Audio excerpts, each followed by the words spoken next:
Hi, ako nga pala si Nash. May pangarap para sa pamilya, kaya tara samahan niyo ako. Ngayong araw nga pala, kukuha lang nga pala tayo ng alokbati dito sa likod bahay namin. Dito nga pala itinusok ko lang at tumubo na rin, kaya kukunin na natin yung mga dahon niya at para maluto natin. Masarap nga pala mamuhay dito sa probinsya, lalo na kapag may mga lupa kayo kahit maliit laang. So, pwede nga pala kayo magtanim ng mga gulay dito at para makain nyo din kapag tumubo o bumunga na siya. Syempre hindi na nga pala kayo gagastos sa pagbili ng mga gulay.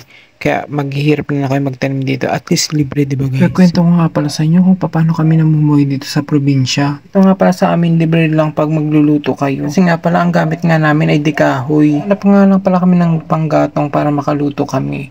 Yun, makakaluto na kami ng mga iba't ibang ulam namin na gusto namin luto. Dito sa amin, hindi nga pala kami nagbabayad ng tubig. Sa poso nga lang pala kami kumukuha ng tubig, kaya yun, libre lang. Tatanong nyo nga pala about sa bahay. Syempre may sarili kaming bahay, kaya hindi na kami nagbabayad ng bahay. Pinakagastos nga lang pala namin dito ay kuryente. At ang laking tipid nga pala kapag sa probinsya kayo nakatira. Sa pagdapit nga pala ng gabi, ay maririnig nyo lang ay huni ng mga ibon. Nga pala kayo masyadong maririnig ng mga tulog ng mga sasakyan dito.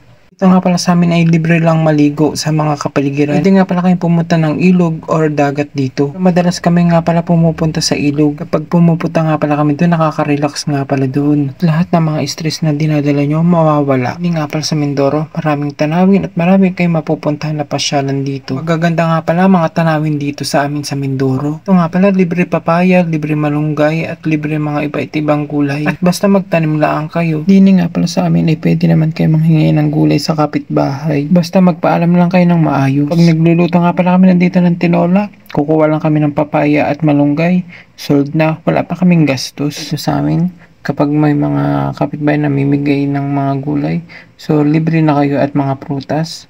So wala pa kayong gastos. Yung tipid nga pala yun para hindi na rin kayo gumastos. Sana nagustuhan niyo itong kwento ko at maraming salamat nga pala sa mga nagpa-follow dito sa Facebook page ko at sa YouTube channel ko na Nash Morales Vlogs. Yun lang, maraming salamat. Pala mag-intro nga pala ulit ako. Ako si Nash, may pangarap para sa pamilya, kaya tara samahan niyo ako. Maraming salamat.